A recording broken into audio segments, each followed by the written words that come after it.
Have you ever walked away from a conversation feeling like you were the crazy one? Like your words were twisted, your intentions misunderstood, and suddenly you're apologizing even though deep down you didn't do anything wrong? If you've felt that kind of confusion, that emotional exhaustion, I want you to know something right now. It's not just in your head. There are people in this world who thrive on making others feel unsure of themselves. People who take your kindness, your patience, your wisdom, and twist it. They leave you doubting your memory, your instincts, even your sanity.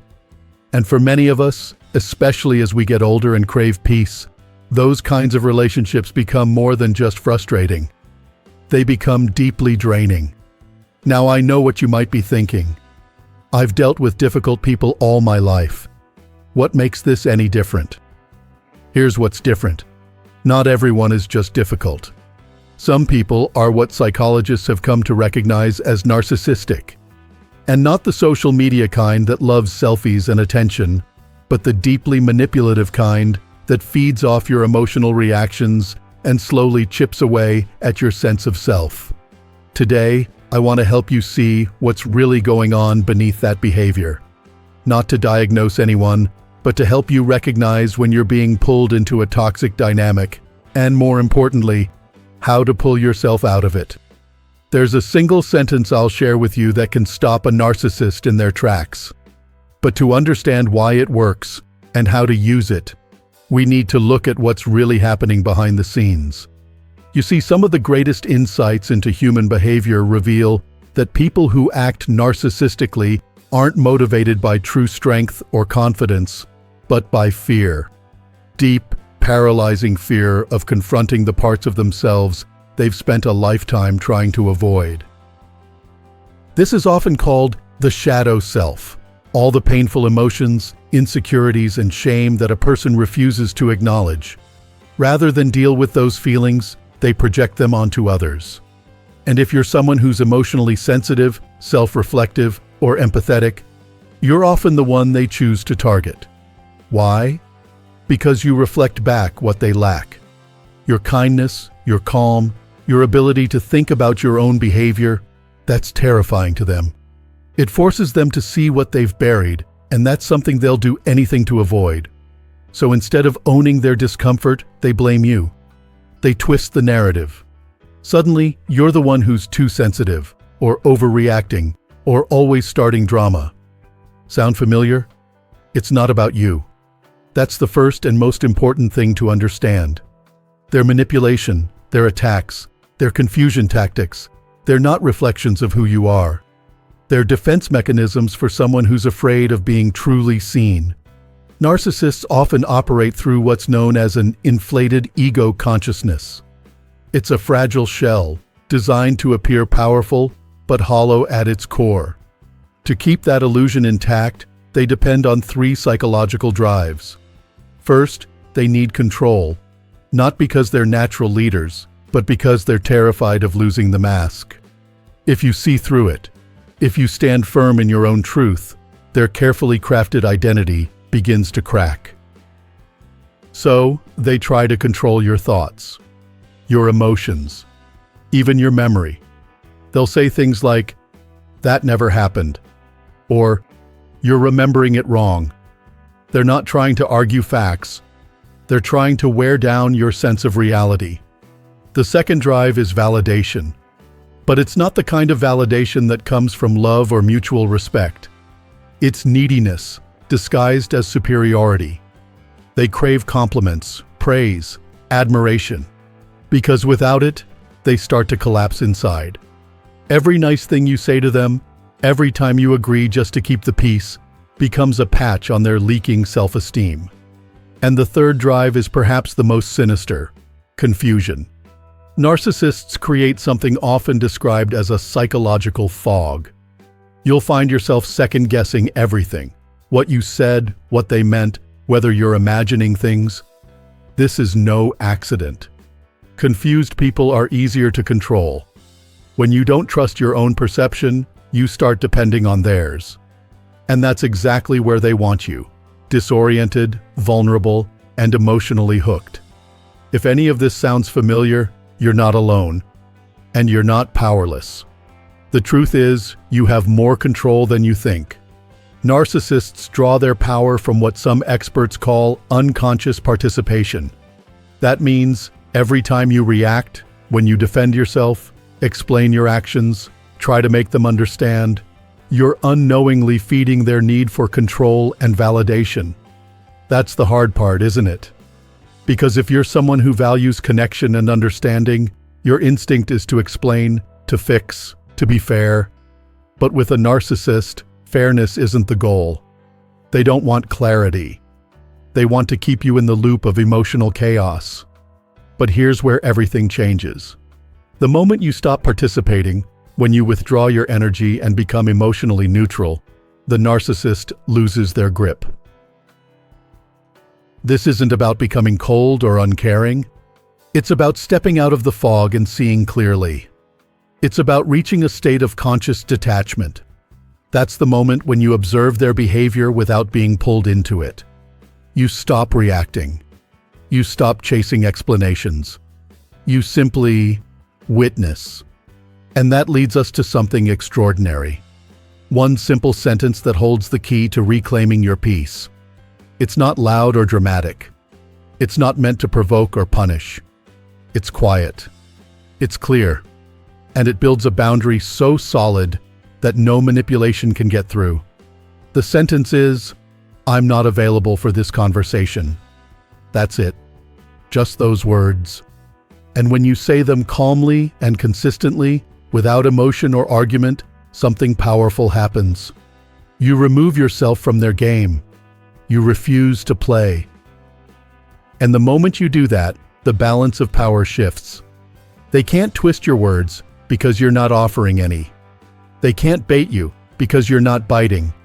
They can't confuse you because you've already made your decision. It may sound simple, but this one sentence does what years of defending yourself never could. It ends the cycle. It tells them in no uncertain terms, "You no longer have access to my emotional energy." And that, my friend, is what makes them fear you. Because now, you're not reacting. You're not just surviving the relationship. You're changing it. And in doing so, you're changing yourself. Now you might be wondering, can one sentence really have that much power? The answer is yes, when you understand what it actually does. You see, for someone who thrives on control, who depends on your emotional engagement to keep their ego alive, "I'm not available for this conversation" is more than just a polite refusal. It's a mirror. A quiet, clear reflection that shows them exactly what they fear the most: your independence. Most people don't realize that narcissistic manipulation isn't random. It follows patterns, predictable ones. And once you see the pattern, it's like turning the light on in a dark room. Suddenly, everything becomes visible, and the fear of stumbling disappears. There's something remarkable about people who constantly manipulate others. When they sense they're losing control, they don't back off. They double down. This is known as shadow projection intensification. It's just a more technical way of saying they'll push harder. They'll become more dramatic, more aggressive, or even more charming, all to pull you back into the loop. You might hear them say things like, "You're being cold," or "I guess I can't talk to you anymore," or "You used to care. What happened to you?" But listen closely. These aren't real questions. They're traps. Emotional traps designed to guilt you, to confuse you, to make you second-guess your boundary. This is where many people slip. You start to question yourself. Maybe I am being too harsh. Maybe I should just explain one more time. But that's the old pattern pulling you in again. That's why consistency is key. Just like a muscle grows stronger the more you use it, your emotional boundary becomes firmer every time you reinforce it. Every time you calmly say, "I'm not available for this conversation," you're not just pushing them away. You're pulling yourself back to your own center, to clarity, to peace. And the more you hold that ground, the more you'll see a deeper truth. Narcissists don't fear confrontation. They fear disconnection. Not because they care about losing you personally, but because your emotional withdrawal forces them to face something terrifying, their own emptiness. They're not afraid of you walking away. They're afraid of you walking away with your dignity. Because once you do that, they can't project onto you anymore. They can't use you as a mirror for their own dysfunction. They're left with themselves, and that's what they've been avoiding all along. And this isn't just about one person. Once you master this skill, you'll begin to notice how often these dynamics show up, not just in romantic relationships, but with adult children, relatives, even people in your community. It's a hard truth, but an empowering one. You start to see who truly values you and who only values what you give. And what you give, your energy, your empathy, your time, that is precious. It's not something to be taken for granted, and it's certainly not something to be exploited. So what happens when you stay consistent? When you hold the line without apology, without anger, and without reaction, something powerful begins to shift, not just in them, but in you. You feel it first in your body. You sleep better. You breathe easier. You feel lighter. The knots in your stomach loosen. That heaviness in your chest, it starts to lift. Then you feel it in your thoughts. The constant overthinking slows down. You don't replay conversations in your head anymore. You don't wonder what you should have said or how they might twist your words, because you didn't give them any. You feel it in your spirit. That quiet voice inside you, the one that got drowned out by their noise, it starts to speak again. And for the first time in a long time, you listen. And let me tell you, that voice, it's wise, it's strong, and it's been waiting for you. This is often described as the beginning of individuation, the process of becoming whole. Not perfect, not unbothered, but whole, rooted, unshakable. You no longer need to prove your worth. You're no longer triggered by their silence or their storms, because your peace no longer depends on how they treat you. It depends on how you treat yourself. And that's the secret they never want you to learn. Now, don't be surprised if they try new tactics. People who manipulate often reinvent their strategies when the old ones stop working. They might try love bombing, sudden affection, apologies, promises to change. They might try passive aggression. They might even act like they don't care at all. But you'll see it for what it is. One more attempt to get a reaction. And this is where you claim your final power. You don't react. You don't explain. You don't warn them that you're done. You don't say, "This is your last chance." You simply stay unavailable. Emotionally, psychologically, energetically. That's when they realize they've lost control. Not over the situation, but over you. And that's the moment you regain something far more valuable than their approval. You regain yourself. You begin to live, not from fear, not from reactivity, but from a calm, grounded sense of who you are. You're no longer stuck in a cycle of trying to earn kindness from someone who thrives on withholding it.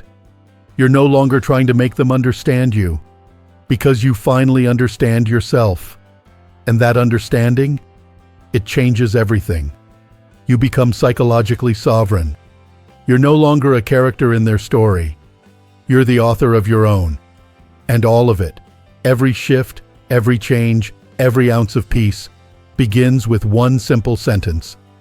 I'm not available for this conversation. It's not just a refusal. It's a revolution. There's something incredibly empowering about not reacting. It doesn't mean you don't care. It doesn't mean you're cold or bitter. It simply means you've stopped allowing someone else to shape your emotional world. For most of us, especially later in life, peace becomes more valuable than attention, than being right, or even being understood. We've spent enough years trying to fix relationships that only left us drained. We've played the role of the peacemaker, the explainer, the one who takes the high road, even when it led straight into more conflict. But eventually, something inside you says, enough. Not out of anger, but out of clarity.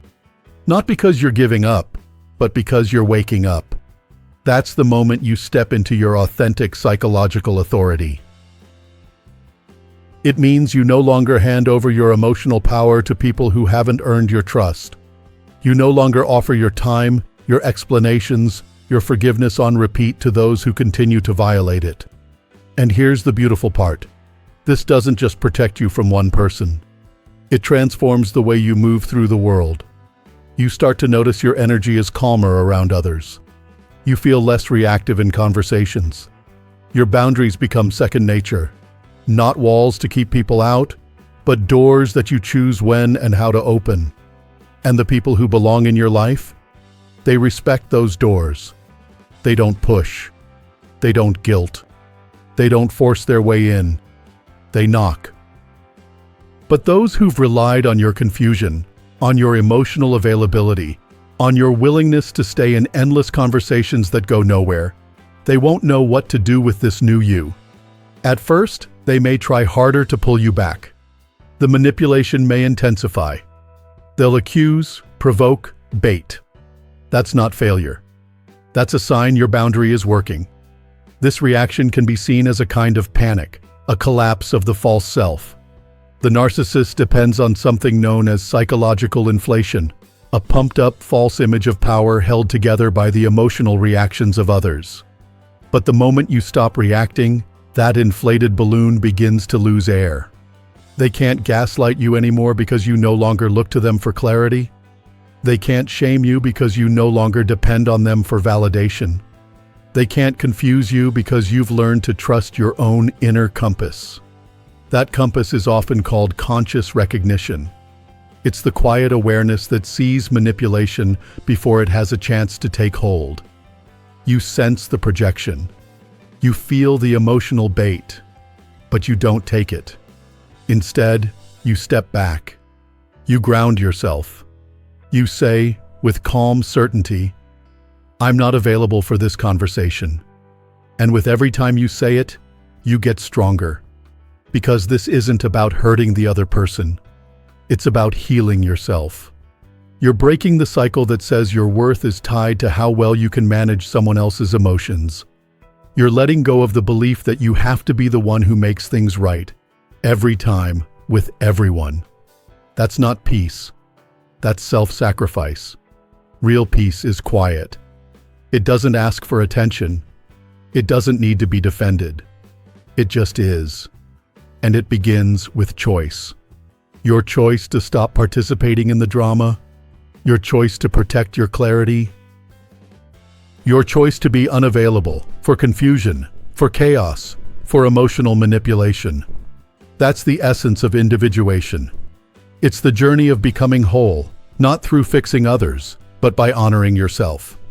It's not a straight path. Sometimes you'll want to slip back, to explain, to be understood. That's human, and it's okay. But each time you come back to your boundary, each time you say the sentence and mean it, you're rewiring something deep within. You're teaching yourself that your peace matters. You're showing your nervous system that calm is safe. You're reminding your heart that love doesn't have to hurt to be real. And with time, you begin to feel something you may not have felt in years: freedom. Not just freedom from that one person, but freedom from the part of you that thought you had to tolerate it. The part that feared being alone more than being mistreated. The part that believed staying quiet was strength. True strength is quiet, but it's not silent. It draws lines. It protects itself. It walks away not out of cruelty, but out of wisdom. And wisdom, my friend, is one of your greatest gifts. Especially now. At this stage in life, you've earned your peace. You've earned the right to no longer explain yourself to people who've proven they aren't willing to understand. You've earned the right to stop attending every emotional argument you're invited to. You've earned the right to be unavailable. And here's the truth. When you live in that kind of truth, narcissists no longer see you as a source. You're not a mirror for their shadow. You're not a battery for their ego. You're not a pawn in their game. You become what they fear most. Someone who can't be controlled. Someone who's calm. Someone who chooses peace. Not because they're afraid of conflict, but because they're done with nonsense. That's the real power of the sentence. It's not about pushing someone away. It's about bringing yourself home. So let this be your reminder, your permission, your declaration. You are not available for confusion. You are not available for guilt trips. You are not available for emotional games, circular arguments, or endless drama. You are available for peace, for clarity, for love that doesn't hurt, conversations that nourish, and relationships that respect. That one sentence is your anchor, your shield, your guide. Use it often. Use it calmly. Use it not to fight, but to free yourself. And when you do, you'll feel something shift inside. Something subtle but powerful. You'll stop surviving other people's storms. And you'll start living in your own sunlight. So if this message spoke to you, share it with someone who needs to hear it. Maybe it's a friend, a sibling, or even a younger person who's still learning what boundaries look like. Leave a comment and let us know what spoke to your heart. We read everyone, and this is a space for wisdom, for healing, and for growth. And don't forget, if you want more content like this to help you live your strongest, calmest, most grounded life after 60, hit that subscribe button. You're part of the strong elderly life community now, and we're so glad you're here. Here's to your strength. Here's to your freedom. And here's to never explaining your peace again.